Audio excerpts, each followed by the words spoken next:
had a long school day, but I just want to take this time out to encourage you. Your teacher, Ms. Marcus, asked me to come out and give a word of encouragement to you guys. And so one of the topics that I love to talk about is self-esteem. I am a certified life coach. I like to encourage people to build on confidence and knowing who they are as a person and loving themselves. And so I know a lot of people struggle in this area called self-esteem. And it's very important to know who you are as a person. Do you agree or disagree? All right. So Dr. Seuss has this quote that I love so much. It says, "Today you are you. That's truer than true. There is no one alike that is youer than you." Dr. Seuss is basically saying, build confidence in yourself because there's nobody that's just like you. You're unique, right? The Bible tells us that we are fearfully and wonderfully made. Mighty are the works of his hands, right? So God took his time to create each and every one of you guys differently. No one looks alike. Guess what? None of us have the same fingerprints. You can have a twin sister. She will not have the same fingerprint as you. We're going to look alike, right? But we don't have the same fingerprint. So that means we're very different. We're very different. And a lot of us struggle with knowing who we are as a person.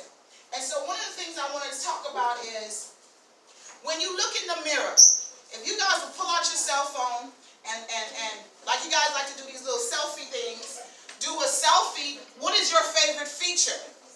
Why is only that feature you do of yourself? Right? We always stick to one side of our face. We don't do the other side of our face. We put our faces a certain way because our confidence is just in that one particular thing. Why you can't embrace all of it?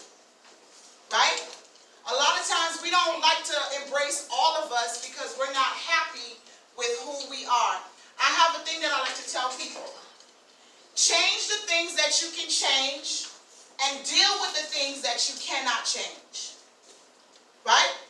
If you could change your attitude, work on it. Attitudes can be adjusted.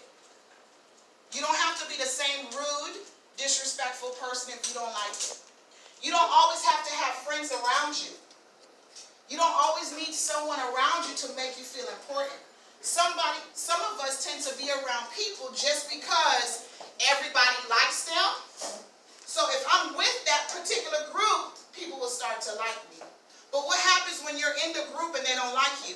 What happens when you're in the group and they start telling you to do things that you don't want to do? Do you stay in the group and compromise who you are as a person? Integrity. So a lot of us miss out on who we are as a person to please other people. How many of us have done something to please somebody else? How did you feel? Not good, right? Because it took something away from you. It took your integrity away from you. It made you feel less of a person. And it's very important for us to stop doing things to please people. At the end of the day, they don't live with you. So why are you accommodating them? Words do hurt. Words are very powerful. And so you need to know who you are so the words won't affect you. I've been affected by words before, and it caused me to be in a shell. How many of us sometimes feel that we're in a shell? We're in a shell. Like, I have a problem with being who I am. Right? You know why? Because we're not taking the time out to figure out, well, who am I? What do I love to do? Why don't you start looking at things that you like to do for you and start doing those things? Instead of always doing something to make somebody else feel good. How about, maybe I need to do something to make me feel good. How many of us have tried that? Let me do something that makes me feel good. Versus I'm always doing something to make everybody feel good. Growing up, I was very submissive to my mom. She tells me to do this, I would do it. I was the faithful daughter. My mama had 3 daughters and 2 sons. And I was the one that would always say, okay, mommy. Okay, mommy. Growing up, getting older, I felt like I was not me. I was always accommodating people. I was always the yes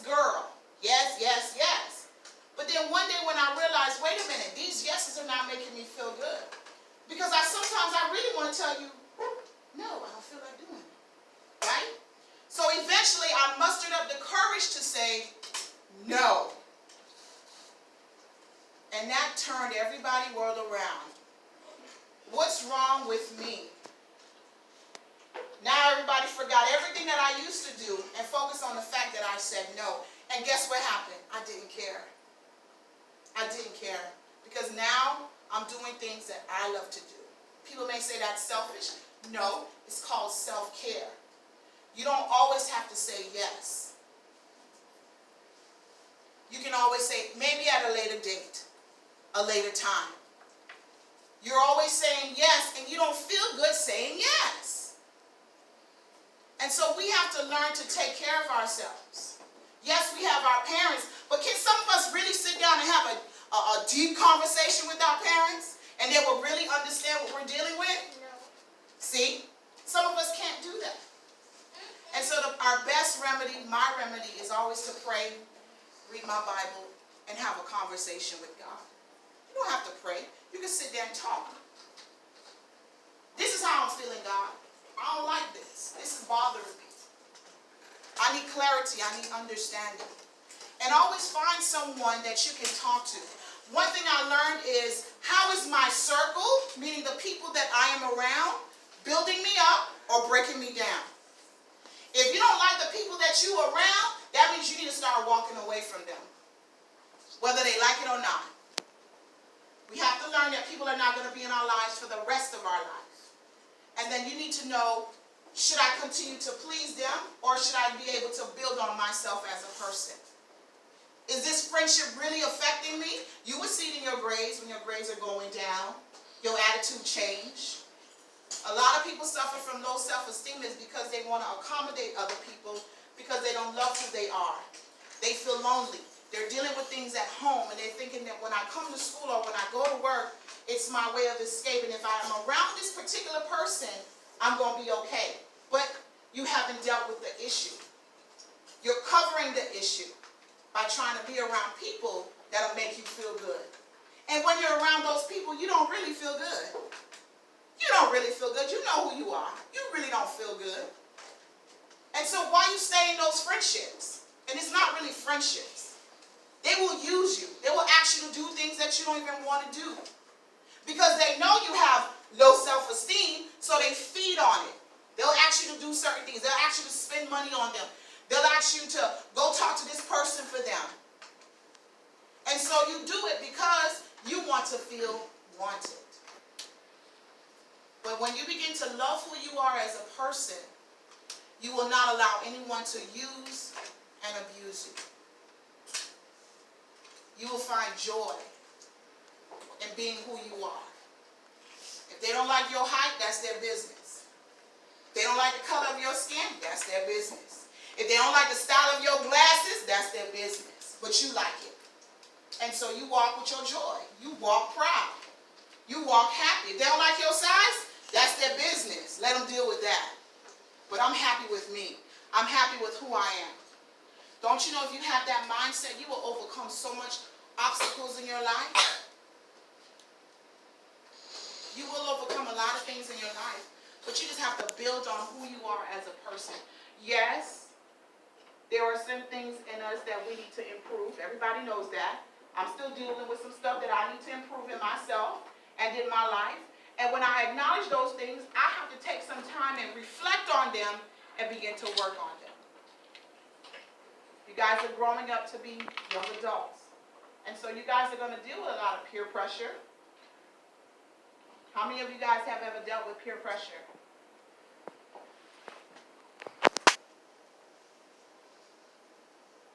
Hopefully the rest of you guys don't. But it might come up. It might come up. It might come up in a boy like you when you get older. It might be asking you to do something that you don't want to do. What do you do in that situation? It might be a girl asking you to do something that you're not ready to do. What will you do in that situation? Will you hold on to your integrity, or will you compromise who you are as a person? I encourage you guys to love yourselves, to know who you are as a person. Always remember, there is no one like you. So today be you, because you are great. You are great. If you would look in the mirror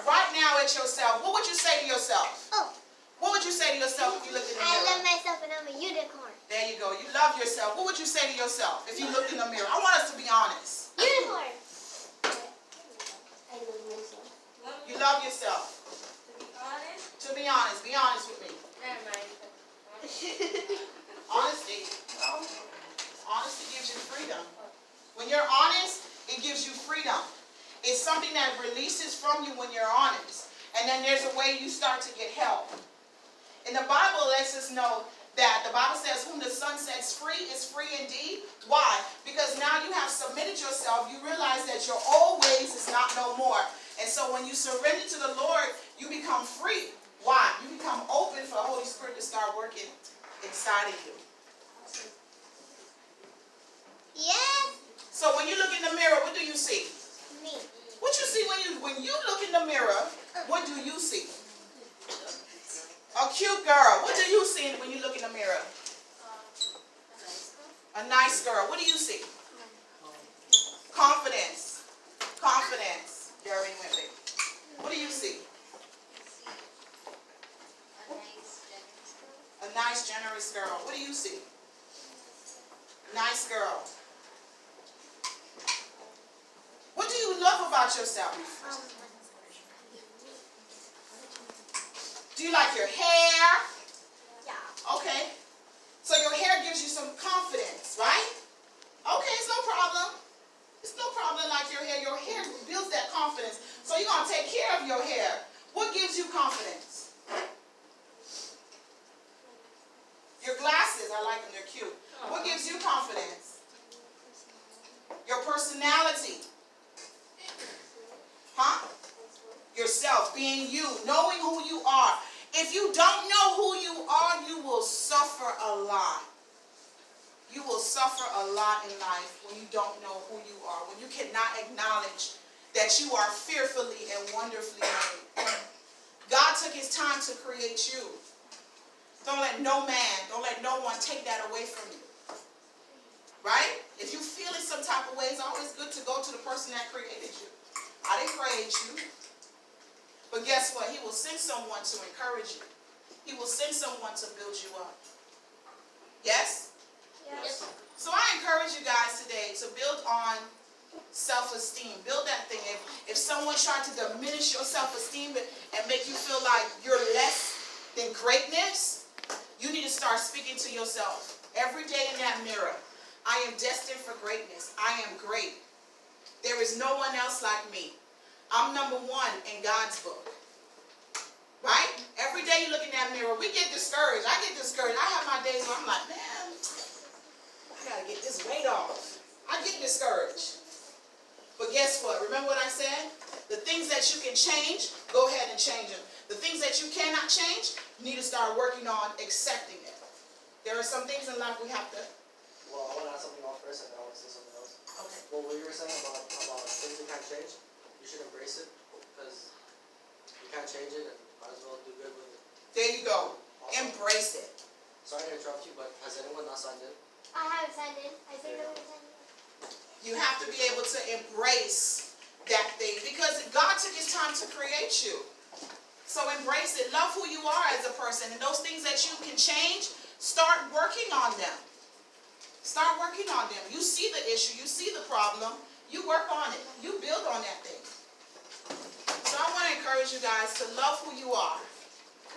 Today you are you. That's truer than true.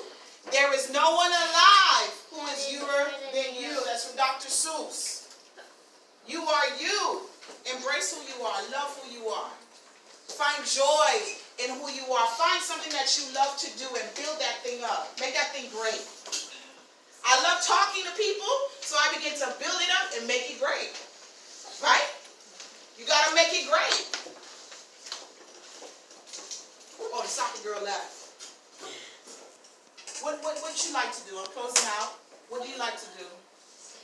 You like to sing? Make that thing great. The Bible says, sing a new song unto the Lord. So begin when you have those little mood swings when you're not feeling good. Wait a minute. God said, I'm fearfully and wonderfully made. There you go. Begin to make a song about you being fearfully and wonderfully made. You're singing a new song unto your Father. And then he's going to start helping you embrace who you are.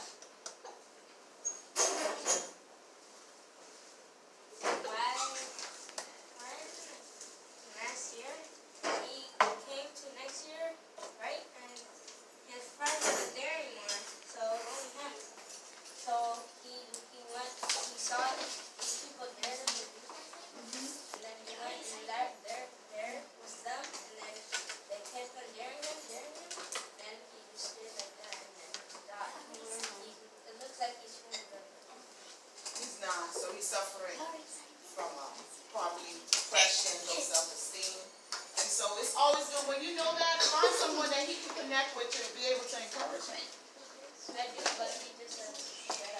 Well, pray for him. That's the weapon. Pray for him. So I encourage you guys on today to build on your self-esteem, to build on your confidence, to look in the mirror. Every day you look in the mirror, embrace who you are. If you don't like your nose, because John said he didn't like your nose, ignore that voice. Throw that voice in the garbage. Rebuke. The Bible tells us to rebuke stuff. So you're going to rebuke that voice. Because words have a tendency to come back and be repeated in our minds. And then we start to embrace those thoughts. And those thoughts begin to act out, begin to display the way we act out. And so you got to cast them out. Throw them away. They have no value. They have no importance because what? You are fearfully and wonderfully made. I thank you guys. I appreciate you guys taking the time out to listen.